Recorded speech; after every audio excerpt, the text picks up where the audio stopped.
Indian judiciary एक ऐसा institution जिससे उम्मीद की जाती है कि इम्पार्शियल है, अनबायस्ड है, उनकी डिसीजन मेकिंग में कहीं पर भी उनके पर्सनल ओपिनियन उनके फाइनल जजमेंट को इम्पैक्ट ना करे।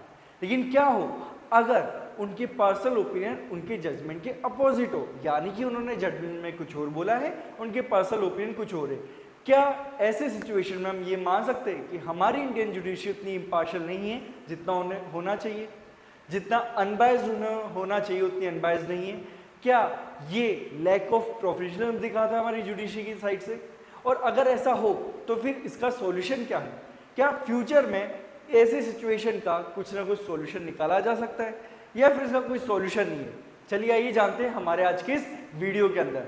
Welcome to Sarathi institute of law, आपका अपना लीगल चैनल। देखिए, अयोध्या मंदिर एक ऐसा मुद्दा जो हर एक इंडियन को पता है, चाहे वो पॉलिटिक्स के अंदर, लॉ के अंदर कितना इंटरेस्टेड है कितना नहीं है, लेकिन ये एक ऐसा मुद्दा है जो हम सभी इंडियंस को बहुत अच्छे से पता है, क्योंकि ये जो मुद्दा है ना सिर्फ पॉलिटिकल और लीगल है बल्कि रिलीजियस भी है।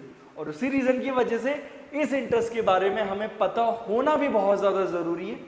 देखिए, कुछ साल पहले 2019 के अंदर एक जजमेंट आया था। वो जजमेंट क्या था, ब्रीफली अपन वो देख लेते और पूरा इश्यू समझ लेते कि है क्या। 2019 में अयोध्या जजमेंट आया था जिसके अंदर ये क्लियरली मेंशन कर दिया गया था कि जो राम मंदिर है उसका कंस्ट्रक्शन किया जाएगा, जो वो साइट है जिसके ऊपर पूरा डिस्प्यूट है वहां पे राम मंदिर बनाया जाएगा, और जो मस्जिद है उसके लिए एक डिफरेंट लोकेशन दे दी जाएगी यहां पर। लेकिन रिसेंटली एक इंटरव्यू में DY चंद्रचूड़ जो former chief justice of India है और इस जजमेंट में जो कॉन्स्टिट्यूशनल बेंच बनी थी 5 जजेस में से एक जज वो भी थे, उन्होंने रिमार्क दिया है that he described the construction of Babri Masjid as a fundamental act of desecration, sparking debate about judicial consistency। यानी कि उस जजमेंट के अंदर उन्होंने कुछ और बात बोली थी, लेकिन अब जो उनका लेटेस्ट इंटरव्यू निकल के आया है उसके अंदर वो कुछ और बात बोल रहे हैं। यानी कि यहाँ पे साफ साफ कॉन्फ्लिक्ट नजर आ रहा है उनके पर्सनल ओपिनियन में एंड उसके जजमेंट में। और अब उसके बाद यहाँ पे एक प्रोफेसर मोहन गोपाल है, उन्होंने ये बोला है कि इस तरीके से जस्टिस DY चंद्रचूड़ ने जो रिमार्क्स दिए हैं वो कहीं ना कहीं उस जजमेंट की कंसिस्टेंसी, वैलिडिटी के ऊपर क्वेश्चन मार्क उठाते हैं, और इस रीजन की वजह से हमें यहाँ पे एक क्यूरेटिव पिटीशन डालनी चाहिए। अब क्या है वो रिमार्क एक्चुअल में, उसकी क्या लीगल इंप्लीकेशन है, क्यूरेटिव पिटीशन होती क्या है, ये सब जानिए हम आज के हमारे इस वीडियो के अंदर। लेकिन आगे बढ़ने से पहले मैं आपको एक छोटी सी इंफॉर्मेशन देना चाहूंगा। अगर आप चाहते हैं ऐसे और भी लीगल अपडेट्स को जानना, आप चाहते हैं कि इस देश के अंदर कुछ भी लीगल अपडेट चल रहा है, कुछ भी लीगल न्यूज़ चल रही है, तो वो आपको पता हो, आपको बिल्कुल बारीकी से उस चीज़ के बारे में पता हो, बिल्कुल बेसिक नॉलेज आपको ज़रूर हो, तो आप फॉलो कर सकते हैं हमारा इंस्टाग्राम चैनल, जिसके ऊपर आपको सभी लेटेस्ट जजमेंट्स देखने को मिलेंगे, सबसे लेटेस्ट जो लीगल न्यूज़ है वो देखने को मिलेगी। अगर आप हमारे टेलीग्राम चैनल से जुड़ना चाहते हैं तो आप वो भी कर सकते हैं, और अगर आप एक जुडिशरी एस्पिरेंट हैं तो फिर आप हमारी ऐप भी डाउनलोड कर सकते हैं, जिसके अंदर आपको डिफरेंट लीगल कोर्सेज देखने को मिलेंगे जो आपकी हेल्प करेंगे आपका एग्जाम क्रैक करने में। क्योंकि देखिए, फर्स्ट अटेम्प्ट ही आपका one of the most important attempt होता है, क्योंकि उस अटेम्प्ट में आप जितना ज्यादा मोटिवेटेड होते हो उतना कभी सेकेंड अटेम्प्ट में नहीं होते हो। सेकेंड अटेम्प्ट के लिए हमेशा आपको मोटिवेशन गैदर करने की जरूरत है, लेकिन फर्स्ट अटेम्प्ट आपके लिए गोल्डन अपॉर्चुनिटी होता है, तो उसको मिस बिल्कुल भी नहीं करना है अपन को। और अगर आप चाहते हैं कि आपको हम गाइड करें, आपको फर्स्ट स्टेप से लेके आखिर क्लोजिंग स्टेप तक, फाइनल स्टेप तक हम लेके जाएं, तो आप फॉलो कीजिए हमारी ऐप को और हमसे कांटेक्ट कीजिए, और हम जितना भी पॉसिबल होगा हमारे लिए हम आपको गाइड जरूर करेंगे। तो चलिए कंटिन्यू करते हैं हमारी वीडियो को। देखिए, ब्रीफली हम देख लेते हैं कि वर्डिक्ट क्या था। 2019 के अंदर 5 जजेस कॉन्स्टिट्यूशन बेंच ने फाइनली ये जजमेंट दिया था कि राम मंदिर जो है वो डिस्प्यूटेड साइट पे बनेगा, और वहां पर जो है जो भी एविडेंसेस हमने कंसीडर किए, जो आर्कियोलॉजिकल एविडेंसेस हमने गैदर किए हैं, उसके अंदर हमने ये पाया है कि उस पर्टिकुलर जगह पर जो है किसी भी तरीके से हिंदू मंदिर को तोड़ के मस्जिद नहीं बनाया गया था। यानी कि जो डिमोलिशन है हिंदू मंदिर का, उस तरीके की कोई कंक्लूसिव प्रूफ नहीं है आर्कियोलॉजिकल सर्वे के अंदर। अब वहां पे उसके बाद उन्होंने क्या किया, जो मॉस्क बननी थी वहां पे, उसको एक डिफरेंट साइट पे शिफ्ट कर दिया और इस तरीके से इस पूरे मुद्दे को सुलझा दिया गया। और इस जजमेंट में जो की फाइंडिंग है, जैसा मैंने बोला कि वहां पे किसी भी तरीके से the judgement noted that there was no conclusive proof of Babri Masjid being built after demolishing a temple though Hindu party establish prior worship at the site. यानी कि इस जजमेंट के अंदर क्लियरली ऑनरेबल सुप्रीम कोर्ट ने ये बोला कि जो हमारे पास प्रूफ है, जो एविडेंसेस है, वहां से कहीं से भी एक कंक्लूसिव प्रूफ नहीं निकल के आ रहा है कि वो जो साइट है, जो डिस्प्यूटेड साइट है जिसपे बाबरी मस्जिद बना था, उस मस्जिद को किसी मंदिर को तोड़ के बनाया गया, ऐसा हमारे सामने कोई कंक्लूसिव प्रूफ नहीं है। लेकिन हाँ, एक चीज है जो हिंदू पार्टीज ने जरूर प्रूव की है, वो ये है कि वो उस डिस्प्यूटेड साइट पर काफी पहले से मुस्लिम पार्टी से पहले वर्शिप करते हुए आ रहे हैं और उन्होंने कभी भी अपना जो राइट है उसको सरेंडर नहीं किया। अब ये जजमेंट आने के बाद क्या हुआ है कि रिसेंटली जो ex chief justice of India DY Chandrachud, उन्होंने एक इंटरव्यू में एक स्टेटमेंट दिया। वो स्टेटमेंट क्या है? Justice Chandrachud refer to the Babri Masjid construction as a fundamental of desecration creating friction with the official 2019 judgement. यानी कि जो 2019 का जजमेंट था, जो यूनानिमस जजमेंट था, उसके अंदर तो इस तरीके से कहीं पे कोई चीज लिखी हुई नहीं थी। उसके अंदर ये बोला गया था कि कोई मंदिर को तोड़ के मस्जिद नहीं बनाया गया है, लेकिन यहाँ पे वो अपने पर्सनल ओपिनियन को बिल्कुल ये अपोजिट तरीके से प्रेजेंट कर रहे हैं जो उन्होंने जजमेंट के अंदर बोला था। अब यहाँ पर क्या हुआ है, जैसा मैंने बोला जजमेंट में तो ऐसा कुछ था ही नहीं, तो यानी कि कॉन्ट्रडिक्शन अराइज हो गया। आप पर्सनल ओपिनियन आपका कुछ और है और आपने जजमेंट में कुछ और चीज लिखी, तो ऐसा कैसे पॉसिबल है? और जब ये सिचुएशन अराइज हुई है तो फिर यहाँ पे ये बोला जा रहा है कि हमें क्या करना चाहिए, इस तरीके से जब भी वर्डिक्ट हो जहां पे आपका पर्सनल ओपिनियन अलग आ रहा है और जजमेंट अलग आ रहा है, तो उस तरीके से क्या होता है कि आपके जजमेंट की वैल्यू, जजमेंट की क्रेडिबिलिटी के ऊपर क्वेश्चन मार्क उठाए जाते हैं, जुडिशरी की इंपार्शियलिटी एंड अनबायसनेस को लेकर क्वेश्चन उठाए जाते हैं, और कहीं ना कहीं ये हमारे जुडिशियल इंडिपेंडेंस, जुडिशियल की अथॉरिटी के ऊपर बहुत बहुत बड़ा क्वेश्चन मार्क उठाते हैं और ये उनकी क्रेडिबिलिटी को भी कटघरे के अंदर लेके आते हैं।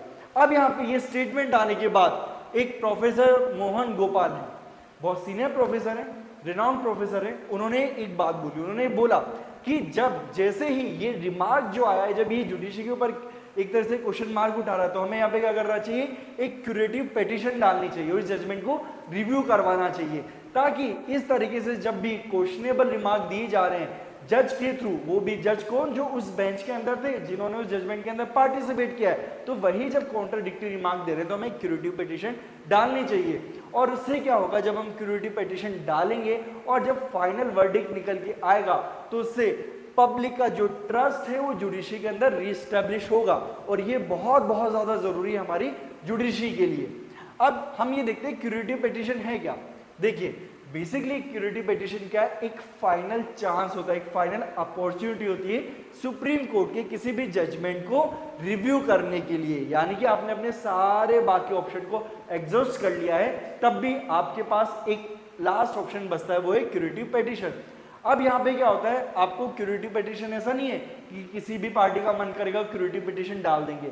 यहाँ पे क्या कर रहा होता है, इसमें कुछ बेसिक प्रोसीजर है, वो फॉलो करने के बाद ही क्यूरेटिव पिटीशन को जो है फाइनल ईयर किया जाता है। वो क्या है, सबसे पहले आपको सीनियर एडवोकेट का एक सर्टिफिकेट लगाना पड़ेगा कि ये जो क्यूरेटिव पिटीशन है इनके अंदर एक वैलिड ग्राउंड जो है राइज करता है ये रिव्यू के लिए, और आप वो रिव्यू कर सकते हैं। यानी कि ऐसा एक सर्टिफिकेट इशू करना होता है सीनियर एडवोकेट को।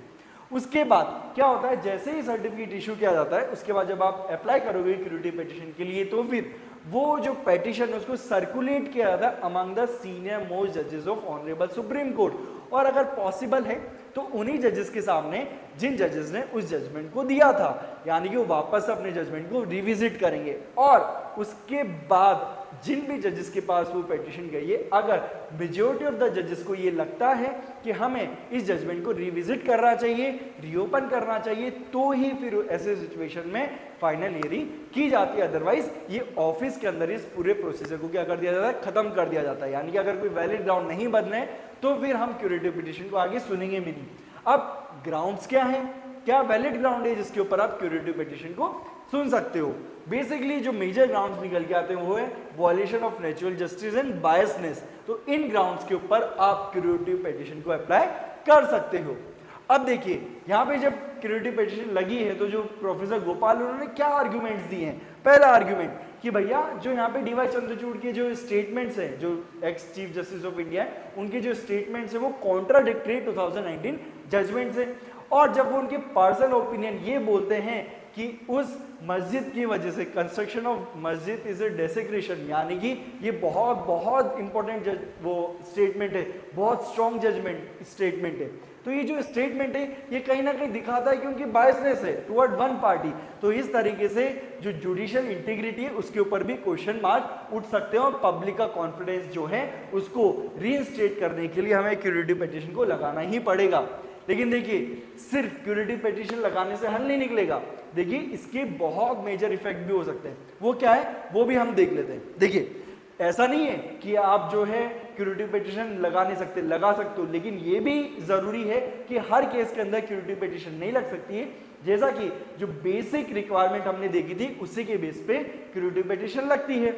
अब यहाँ पे जब आपने क्यूरेटिव पिटीशन लगाई तो रीओपन तो हो सकता है, लेकिन आपको ये भी ध्यान रखना होगा कि यहाँ पे जो जस्टिस डी वाई चंद्रचूड़ है उन्होंने जो स्टेटमेंट दिया है वो उनकी रूलिंग नहीं है, वो उनका रिमार्क है, वो उनका पर्सनल रिमार्क है। तो देखिए और ये जो जजमेंट आए हुए ऑलमोस्ट 6 साल से ऊपर हो चुके हैं।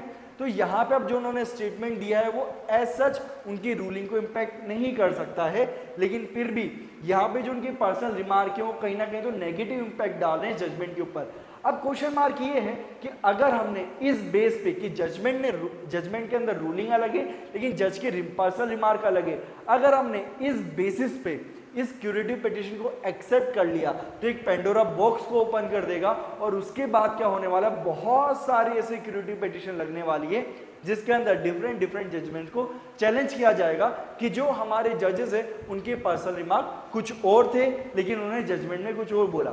देखिए सीधी सी बात यह है कि किसी भी इंडिविजुअल के पर्सनल रिमार्क हो सकते हैं, पर्सनल ओपिनियन हो सकता है, बिकॉज आफ्टर ऑल आवर जजेस आर ऑल्सो ह्यूमन बीइंग, उनके पर्सनल ओपिनियन जरूर होंगे, वो दिक्कत की बात नहीं है। दिक्कत की बात यह है कि आपने अपने उन पर्सनल ओपिनियन को छुपाया, आपने वो जजमेंट दिया और तब तक आपने वो बात छुपा के रखी, बाद में 6-7 साल बाद आप वैसे रिमार्क दे रहे हो। लेकिन अगर आपके ऐसे पर्सनल रिमार्क थे तो आपको ओरिजिनली ये हियरिंग के टाइम पे ऐसा बोलकर अपने आप को इस हियरिंग से अलग कर देना चाहिए था, ताकि यहाँ से जो जुडिशरी की इंडिपेंडेंस है वो दिखे। क्योंकि देखिए एक बात बोली जाती है कि जस्टिस सिर्फ डिलीवरी नहीं कर रहा होता, जस्टिस दिखना भी चाहिए। तो यहाँ पे जब जजेस के ऐसे स्टेटमेंट है कि वो जो मस्जिद और डेसिग्रेशन है तो ये कहीं ना कहीं बहुत बहुत ज्यादा स्ट्रॉन्ग स्टेटमेंट देता है किसी भी इंडिविजुअल की साइड से। तो ये देखना होगा कि क्या ये रिमार्क आने के बाद फाइनली क्यूरेटिव पिटीशन फाइल की जाएगी और क्या फाइल करने के बाद सुप्रीम कोर्ट उस क्यूरेटिव पिटीशन को एक्सेप्ट करेगा या फिर नहीं करेगा। आपके क्या ओपिनियन है कि क्या इस तरीके के स्टेटमेंट देने से किसी भी जज को बचना चाहिए, या फिर अगर ऐसे स्टेटमेंट हो तो उन जजेस को उस पर्टिकुलर केस के हियरिंग से अपने आप को अलग कर देना चाहिए। आपके क्या रिमार्क है हमें कमेंट सेक्शन में जरूर बताइए। आज के लिए इतना ही, अब मिलते हैं एक नए वीडियो में एक नई न्यूज के साथ, तब तक के लिए गुड बाय।